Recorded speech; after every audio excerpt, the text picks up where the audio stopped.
대왕 선물 오래된 큰배 이야기. 네, 안녕하세요. 총회교육개발원의 김현주 전무사입니다. G629 세상의 마지막이 시작되다. 세 번째 과 G9 Be a New Generation 강의를 시작하도록 하겠습니다. 배울 말씀은 창세기 9장 1절에서 19절입니다. 앞에서 나온 G9이 바로 그 의미죠. 학습 목표는 새로운 명령이 무엇인지를 아는 것, 그리고 하나님의 새로운 세대가 되어서 변화된 삶을 사는 것입니다. 함께 외울 말씀은 너희가 전에는 어둠이더니 이제는 빛이라. 그래서 빛의 열매는 모든 착함에서 나온다 하고 있는 에베소서 5장 말씀입니다. 이 말씀처럼 우리 사랑하는 아이들이 다음 세대, 하나님의 새로운 세대가 되어서 하나님의 모든 아름다운 열매를 맺는 그런 우리 아이들이 되었으면 좋겠습니다. 네, 첫 번째 단계 후기입니다. 나는 어떻게 살아가야 할까요? 라는 질문으로 마무리되었는데요.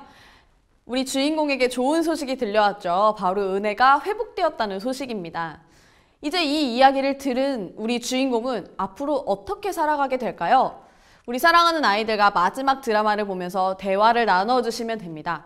인상 깊은 장면은 무엇인지, 그리고 이 주인공이 새로운 삶을 살아가는 데 있어서 어떻게 변화될 수 있는지를 아이들과 함께 나누어 주시면서 우리 아이들이 이 드라마를 통해서 나는 어떻게 살아가야 될지 주인공만이 아니라 스스로에게 질문을 던져보는 시간을 가졌으면 좋겠습니다. 네, 두 번째 단계 북1 가로 빙고입니다. 학습 단계죠. 그냥 단순히 아이들에게 흥미를 유발하기 위한 게임이 아니라 이거의 핵심을 학습하기 위한 단계라는 걸 선생님들 기억해 주시면서 게임 진행해 주시면 될 것 같습니다. 준비는요, 먼저 A4 용지를 준비해 주세요. A4 용지를 한 번 접고 두 번 세로로 접어서 4분의 1 크기로 준비합니다. 그러면 이런 모양이 나올 거예요. 여기다가 7개의 키워드를 적는데요. 그 7개의 키워드는 이렇습니다. 아라라산, 생육하라, 번성하라, 충만하라, 언약, 제사, 무지개. 이렇게 7개의 키워드를 학생들에게 자유롭게 적도록 해주시는 겁니다. 그래서 학생들이 적는 동안 선생님께서는 무엇을 준비해 주시냐면 선생님도 같이 준비를 해주셔야겠죠. 같이 이렇게 하나씩 다 적어줍니다. 그런 다음 게임을 진행하시면 되는데 선생님들 가로 빙고 해보셨나요? 가로 빙고는 일반 빙고와 다른 특별한 룰이 있습니다. 뭐냐면 가장 왼쪽에 있는 것밖에 못 부르고 못 지워요. 그러니까 맨 처음에 아라라산이라고 불렀다면 그 모든 사람들 중에 가장 왼쪽에 아라라산을 쓴 친구만 지울 수 있습니다. 그래서 서로 이렇게 가장 왼쪽에 있는 걸 부르면서 게임을 진행하시고 다 지운 사람이 승리하는 겁니다. 그러면 이 산발적으로 나열되어 있는 단어가 어떤 의미인지 알아야겠죠. 바로 노아의 방주가 가장 맨 처음 머문 곳이 아라라산이고 그곳에서 하나님께 노아는 생육하고 번성하고 땅에 충만하라라는 명령을 받았습니다.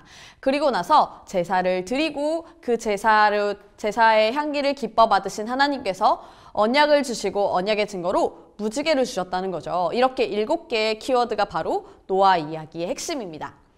이렇게 핵심을 알았다면 이제는 하나님과 언약을 체결하는 노아가 되어 보는 겁니다. 하나님께서는 당신의 백성에게 언약을 베푸시는데 이번에는 노아가 되어서 노아와 함께 어떻게 하나님과 언약을 맺게 되었는지를 학생들이 적어보는 겁니다. 단계는 마찬가지입니다. 학생용 교재 언약 체결서를 읽어보고 성경을 직접 찾아가면서 빈칸을 채우는 겁니다. 그리고 나서 두 번째는 이것을 맞춰보고 세 번째 이것들을 다음에 어떻게 해야 되죠? 바로 큰 소리로 함께 읽어보는 겁니다. 이렇게 북활동을 하시는데 사실 북활동에서 가장 중요한 포인트가 계속 말씀드렸죠. 이걸 읽어보는 겁니다. 아이들이 그냥 답만 체크하다 보면은 전체 내용을 까먹을 때가 있어요. 그러니 전체 내용을 한 목소리로 쭉 읽어가시면서 노아 이야기 전체를 아이들이 알아가면 됩니다. 다음 단계 룩입니다. Be a New Generation. 새로운 명령이 되라는 하나님의 명령을 잘 듣고 한번 나에게 적용해보는 시간을 갖도록 합니다. 진행은 같습니다. 바로 부록에 있는 스티커를 붙여서 읽어가면서 아이들이 질문을 하고 대답을 하며 함께 이야기를 나눠보는 겁니다. 첫 번째 질문입니다. 심판에서 구원을 받은 노아가 방주에서 나와서 들었던 기분이 무엇일까요? 라는 겁니다. 두렵거나 아니면 하나님께 감사였겠죠. 그런데 노아의 제사는 오늘날 우리의 예배와 상응할 수 있습니다. 그래서 우리가 예배를 드리는 마음, 즉 구원을 받은 우리의 마음의 태도는 무엇인지를 한번 나누어 보는 것입니다.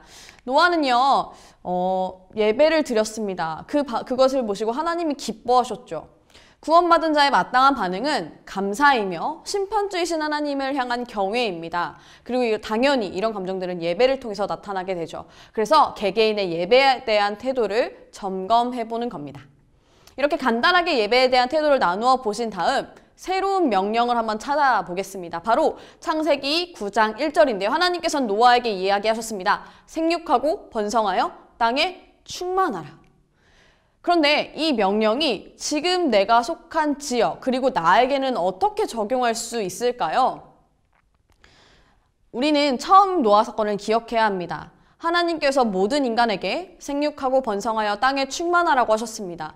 그런데 하나님의 형상으로 가득 차야 했던 그 세상에 하나님의 형상이 아닌 악행, 포악함, 죄악이 가득해졌던 것이죠. 그래서 땅과 온 사람들은 심판을 받았습니다. 하나님께서는 이 노아에게 이제 다시금 그 창조의 명령을 주십니다. 하나님의 형상을 닮은 너희들아 이 땅에 가득하라 라고 명령하십니다. 그렇다면 우리들이 각자 속한 지역이나 학교, 공동체, 교회에서 이 명령을 수행한다는 것은 하나님의 형상답게 살아야 한다는 것을 의미합니다. 우리 사랑하는 아이들이 어떻게 하나님의 형상대로 살 수 있을까요?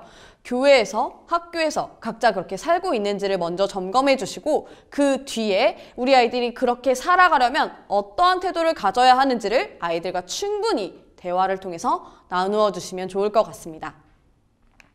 다음 질문입니다.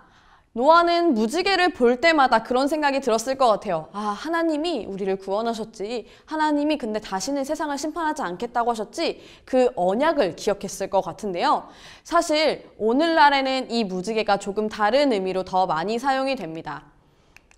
우리 사랑하는 선생님들, 이 사진을 보면 어떤 생각이 드나요? 와, 하늘에 예쁜 무지개가 떴구나 라고 생각을 하실 것 같아요.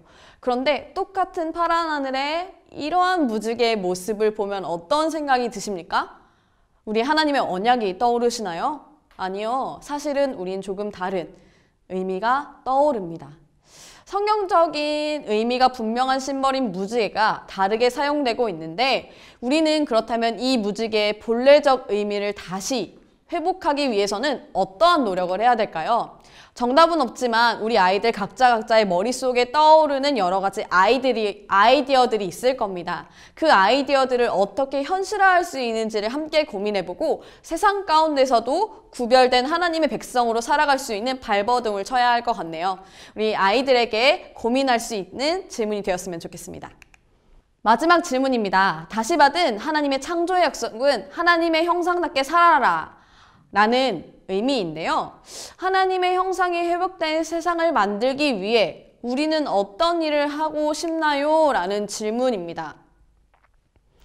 청소년 시기는요, 인생의 방향을 고민하는 시기입니다. 어떤 아이들은 이미 구체적인 직업을 결정한 친구들도 있을 거고 직업이 아닌 커다란 방향만 결정한 친구들도 있을 것 같아요.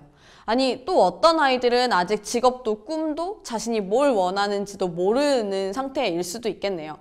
그런데 우리 각자가 어떤 미래 직업을 가져야지 라는 생각만이 아니라 하나님의 백성인 우리는 우리가 살아가는 곳에서 어떠한 직업을 갖든지 어떤 위치를 어떤 역할을 수행하든지 그 일을 통해서 하나님이 원하시는 세상을 만들어가야 합니다. 그래서 우리 사랑하는 아이들이 그냥 단순히 직업을 고민하는 게 아니라 그 직업을 통해서 어떻게 하나님의 세상을 만들어 갈지를 고민할 수 있었으면 좋겠습니다. 이 질문은 바로 다음 단계인 라이프와 연결이 됩니다. 라이프는 당신의 꿈은 무엇인가요? 라는 질문을 통해서 우리가 확인할 수 있는데요. 먼저 우리 아이들에게 각자의 꿈을 소개합니다. 그리고 그 꿈을 갖게 된 이유를 서로 나누는 겁니다. 우리 청소년 아이들은 진짜 예민할 때죠. 인생의 진로를 고민할 때입니다. 그래서 아마 대략적인 꿈들이 있을 거예요. 그리고 그 꿈을 나누어 보는 겁니다. 그런데 이제는 우리가 하나님의 새로운 명령을 받아서 변화된 사람들이잖아요. 그래서 그 꿈을 통해서 어떻게 하나님의 나라를 이루어갈지를 나누고 서로를 응원하는 말을 하는 거예요. 예를 들어서 나는 의사가 될 거예요 라고 꿈꾸는 친구들이 있다고 해봅시다. 그러면 그냥 단순히 내가 돈을 잘 버는 직업이 의사니까 의사가 되겠다 아니라 의사가 된 내가 아픈 사람들을 도와주면서 그들에게 복음을 전하면서 하나님 나라를 확장해 가겠습니다 라고 하는 거죠. 내 꿈은 디자이너예요 라고 하는 친구들은 내가 디자이너가 돼서 뭔가 패션 위크에 서서 전 세계에 내 이름을 알리겠다. 이걸 넘어서 나는 유명해지고 유명해진 걸 통해서 하나님께 영광을 돌릴 거예요. 혹은 나는 하나님의 꿈을 꾸는 아이들에게 뭔가 도와주고 싶어요. 이런 여러 가지 다양한 어떤 직업이 아니라 그 꿈을 통해서 어떤 목표를 이루어갈지를 함께 나누어 보고요. 그리고 같은 조에 속한 모든 친구들이 한마디씩 응원을 해주는 겁니다. 너는 아픈 사람을 돕고 하나님의 마음으로 상처난 사람들을 치유하는 의사가 될 거야. 너는 프로게이머가 돼서 하나님의 영광을 위해서 살아갈 거야. 이렇게 서로 응원하는 말을 한마디씩 더해주는 거죠.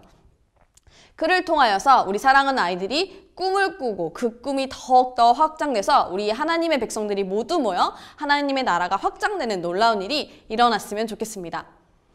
중고등부 G9 Be a New Generation 강의는 여기까지입니다. 우리 다음 세대들이 하나님의 명령을 잘 수행하는 아이들이 됐으면 좋겠습니다. 지금까지 총회교육개발원의 김현지 전도사입니다.